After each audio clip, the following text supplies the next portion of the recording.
to episode 158 of Anime and Us. I'm TJ. And I'm Shawn. And this is the review show that reviews anime from A to Z. Sort of. Alright, guys. Last week I stupidly chose Gate. Okay. Should have picked anything else. It was terrible. It is a Japanese fantasy novel series written by Takumi Yanai, illustrated by somebody who was originally serialized from 2006 to 2009. The anime came out in 2015. And aired until 2016. Sure did. There you go. That's it. Premise. In the middle of, was it Tokyo? Yes. A portal opens up, but the portal's kind of like one of those old Greek, Roman, like, buildings. Yeah. It resembles that. Like That's not exactly like a that. pantheon almost. Yeah. I can't think of the word. Thank you. Kind of like that. But it's way more generic. Somehow. A little bit. And, fantasy creatures and people come out of it and start murdering people. They do. The JSDF respond, kill them all easily. Mm-hmm. And then they essentially venture into it. And the show's really just this weird, almost like a history book telling of, like, this is what happened, then this happened, and now they're friends, and now they're continuing to, like, it's just terrible. It's a lot of mediation going on. And the mediation is like, oh my god, these green-suited people, because they're in military clothing, camo. Oh, for some reason, forest camo. Well, I guess forest kind of makes sense, because they are going to wilderness. Mm-hmm. Anyway, they're like, oh my god, these people, they won't want to mediate, they won't want to, like, because, like, they saved us from these terrible, rebels or bandits or whatever. Like, they're going to want everything. Right. And we have to give it to them, because otherwise they can kill us easily. And then they're not, they're benevolent. And that's pretty much every interaction. Like, Japan just like, here's money, here's food, we want to help you, here's education. Yeah, it's a little unrealistic. It's really like Japan's this saintly country. There's no way they would act that way. But well, no one would. It's not just them. I mean, no country would. Sure, you'd come in and you'd give relief. Every country does that after you beat the living out of them, apparently. Hundreds of thousands they've murdered in quote-unquote war. Some would call that a genocide. To be fair, they were attacking. They were fighting, yeah, sure, but, like, when you can just click a button and delete 300,000 people without losing a single person, that's kind of a genocide. Kind of, but at the same time, those people were attacking regardless. And if they were what are you supposed to do when you're being constantly attacked? You're not wrong. Like, sure, if it's not like they went out there and attacked. Oh. They went out there, waited, and then were attacked. I'm just saying, if a bunch of ants started attacking you, and they were, it's a bit of a genocide. But they're biting you, and it's hurting. But they deserve it, and it's hurt, and you're not going to. They deserve it. It's still genocide. Still wiping their people out. But that being said, it's unrealistic for them to have gathered that kind of forces. If they had those kinds of forces to throw at people, then they wouldn't be warring amongst themselves. So there would be like a one nation or two big nations. You know what I mean? I thought there was because we don't even have that kind of people to throw at each other. I thought that was one big. It was big. Yeah, it was sort of. But they talked, especially in the beginning, mostly in the beginning, about like factions and stuff like that. Yeah, within the one big government, it's like a Congress and stuff. Fine. So either way, like there'd be less of that. Like even now, getting that amount of people on the battlefield, we can't actually do that. Not within a month. We have like 30,000 troops. Well, that's readily available right now to go fight. Maybe a bit more. It's you're not wrong, but at the same time, they don't really tell us how much time has passed for a lot of this stuff. At most, because people can't really learn the language. Even the main guy didn't know it for a while. It's like at most, it's been a few months. But like I'm saying, they like build a whole town and stuff in the time periods that they're there. So towards the end of the show, probably a year. Okay, you have to guesstimate, I guess.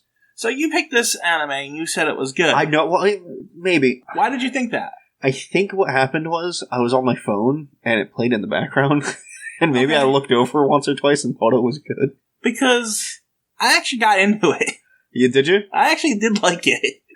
I don't know. I don't know what it was. It was just the way the military was interacting with the fantasy worlds. And anytime that was going on, I was really into it. Like... Mm-hmm. Anytime, for some reason, the mixture of the way that the politics were working and, like, in the way that the main guy, I really like the main cast. That's fair. The main guy is a bit of a otaku, I guess, right? He's into anime culture, video games. Yeah, he's a nerd, essentially. But he's also, like, the most badass soldier they got. Somehow. Of course. Because we had this argument off screen. You can be a nerd and still be a badass. Sure, I'm not saying you can't. How many of them do exist? A few. Apparently one, and it's here. None of the other ones are like that. Everyone else is always making fun of them. Well, there's one other guy that was sort of into anime or whatever, and then he starts bugging him, and he's like, leave me alone. But it's like but he's an office guy. Yeah. So that makes sense. So, I mean, yeah, not every badass is like that, obviously. There are going to be fewer, but you only see one, so it's realistic. There's no real plot. We outlined the plot just now. There's like little mini plots of like Princess Pina Colada. It's stupid, and a lot of it is really stupid, but I don't know. It's kind of on purpose, though. Yeah. So, like, it's like, all right, I'll give you that. You know what I mean? Like, they have the harem trope in here, where, you know, you got a lolly character, and, like... Although the lolly wasn't that young, to be fair. No, technically she was 927 years old, but that's my point. That's my whole point. They had, like, the tropes there, but they're intentional tropes to almost... And like to make fun of them. Make fun of them and turn them on their head. It definitely feels because it's not a harem. Because the main character really isn't going for any of them. To be fair, most harems the main character isn't. They're oblivious and dumb about it. But I agree. I don't think it is. But he is. They specifically point out that he's into these types of kind of girls and stuff. That this is his dream. He likes the elf the most, right? The blonde elf. Yeah, but they indicated that the elf was into one of the other girls. Mm-hmm. So. I don't know. I really got into it, and now I know I got into it because I actually went further than I had to. Oh no! Yeah. So, like, I went into. It's objectively bad, though. Yeah, I'm not saying. Okay, well, that's fair. It's almost like a guilty pleasure, honestly. That's fair. Hey, like I don't know what it was. I just I kind of liked it the first time, so I don't know why I kind of liked it then, and I really don't like it now. I can't. Those two, like the nostalgia and the current reality, really aren't meshing. Well. I can probably tell you because now you're looking at anime with a critical eye. That's fair. It's not just turn your brain off and enjoy something. And that's what I think I kind of did. I just, after a couple episodes, I just stopped caring. And then I was just watching it and I got into it. But if you're looking at it, there's a lot of things don't make sense in this anime. But if you're looking at it, technically, it's not good. But it's a good, just turn your brain off anime, I think. That's fair. Because there isn't, like, it's not drawn poorly. It's not voice acted poorly. And it's not overly ichy. Right, you know. It's there. Yeah. So, a hot tub scene and all that. It's competent in what it is, but it's just not executed well. There's no real story. Right. There's no real arcs. It's just, like, all right, we're going to be diplomatic. Like, the big thing is there's a big red dragon that they have to fight. Well, you find that out in, like, the 12th episode. No, it was in the beginning. It was I mean, that was there, but then it was kind of off. Like, it wasn't really in your face. No, they destroyed the thing, and then they attacked them, and then it went away. And then it comes back later, and as in, it's attacking another thing where that other elf shows up. Oh, yes, at the end. I was on my phone a bit, though. The show's obscenely boring. Because there isn't much of a story. Like, there are story beats. Like, it's more character stories. Like, the elf girl is, like, in denial about her dad's death, and she's thinking it's there, and then it gets to a point where she starts seeing the main character as her dad. Yeah. And then it gets into it a little bit of the second season. I actually stopped, like, when him and the three girls went off to kill the dragon, because it's like, I only really liked it when it was, like, the military stuff going in against the other things, and now that they kind of took that out, and it's him and three girls, it's almost like a harem now. I kind of like, I'm kind of done with it. So, like I said, I went further, but so there's things I like in it, but it's not enough to hold it for a whole thing. Yeah, not more than the main arc, which wasn't even an arc, but like the main first season. What was the main arc? It didn't have one, I swear. It was them trying to mediate with the main kingdom. Yeah. And, like, that happened 6 episodes in. There's another 6 episodes? 7? Whatever many it was. But, like, there were episodes after that in the first season.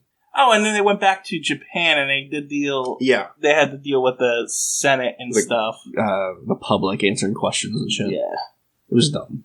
And, like, the person's asking questions was so dumb and dumbfounded by their answers. It's like, oh, I don't know what to do now. Like, I don't know how to rebut your answers. Well, the person who was doing it was yelling at the girls who she thought was younger than her. Yeah, it was just dumb.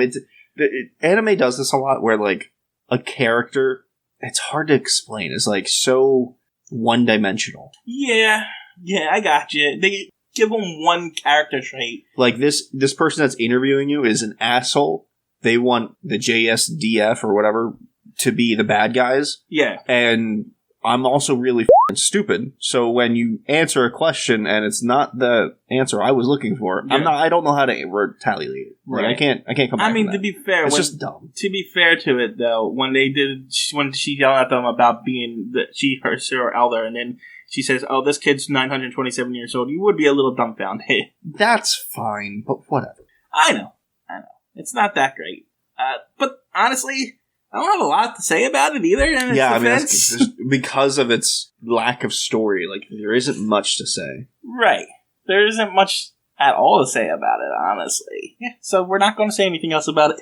It's a 4 for me. It's below average. I'm going to be a little kinder. I'm going to be at a 5. That's fair. Because I liked it. I assumed, by the way, this was the next. Oh, yeah. And you got the right one, too. I'm actually surprised. That was, I think, the only one that was in the list. That's, if you go back right below it. Oh, yeah. Ultimate? Yeah.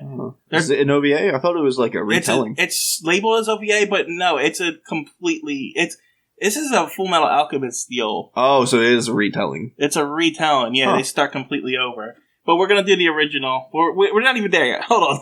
Well, we're done. No, was there anything else better in G? Oh, that's what I was... I don't know. That's the only thing I was curious about. Ghost in the Shell. I like Ghost in the Shell better. Obviously. You didn't like Ghost in the Shell. Would you say this is better than Ghost in the Shell for you? Oh, Grimgar.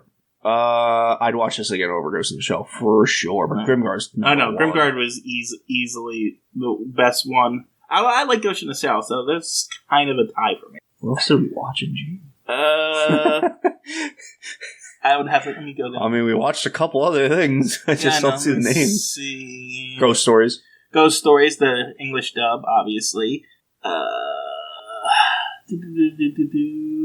Goblin Slayer. Alright, so Grimgar Goblin Slayer for me. Goblin Slayer also was really good. We have a movie to cover that eventually, too. Girls Bravo, that was terrible. We covered that. Ugh. No, I mean, it's not at the bottom, at least. Gossick, we covered that. Yeah, that's it then. Yeah. Yeah, it's not at the bottom. No, it's not. It's actually probably in the middle for me. Yeah. It's an average, and it's what we gave it. We gave it an average one. Mm-hmm. Alright, so, as you know, if you've been paying attention to season, we're still not spinning the wheel, because we're in our pick things, and we're on H. There is 2 big ones in H. Obviously, the other one is Hunter x Hunter. Yeah. But we're going with something Shawn's never watching. I actually have seen this series. I've seen an episode or 2. Right. But you haven't seen the whole thing. No, not at all. Not even close. So, this is one of those rare animes that I know more about it than you do. Yeah, I mean, it happens. It's happened a few times, actually. Yeah. We're going to be covering Hellsing this next episode. The original series, not the... What's it called? The Ultimate thing. And like we were just saying, this is like a Full Metal Alchemist thing where they told a series, they told it one way, but the ending is completely different from the manga.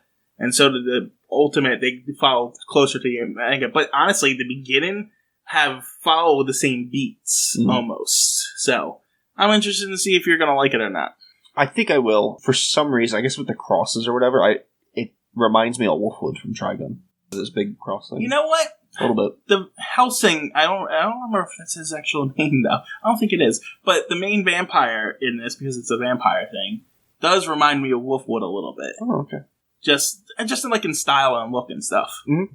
So, yeah. I'm excited. Yeah, hopefully we get an actual decent anime, because we're never... Well, you can tell me, you know. Well, I like it, but I don't know if you're going to like it. That's fair. All right, but next episode. But we've been not doing very good with our own picks. We've done pretty good, just not the last one, in my opinion. Pretty good overall, yeah. I mean, Full Metal was great, it was just long. Yeah, all right, we'll cover Hellsing next episode. See you guys. Bye.